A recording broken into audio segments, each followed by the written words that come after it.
Welcome to The Last Breakfast. Please enjoy the video. In this video, I will show you how to change Ford Edge wiper blades. This simple maintenance task can significantly improve your driving visibility and safety. Before you begin, make sure your vehicle is safely parked on a level surface with the ignition completely off.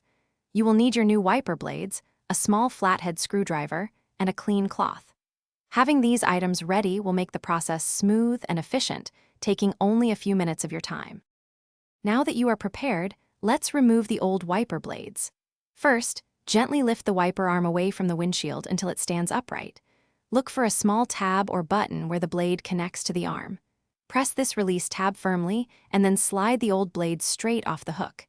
It should detach with minimal effort. Remember to hold onto the wiper arm as you remove the blade so it does not accidentally snap back and potentially damage your windshield.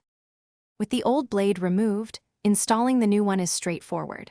Take your new wiper blade and align its connector with the hook on the wiper arm. Slide the new blade onto the arm until you hear a distinct click, indicating it is securely locked into position. Give it a gentle tug to confirm it is firmly attached.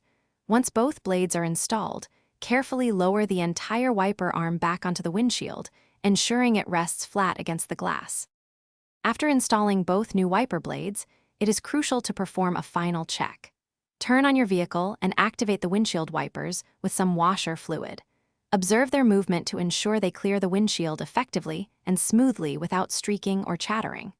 For best performance and safety, it is recommended to replace your wiper blades every 6 to 12 months, or as soon as you notice any signs of wear or reduced effectiveness.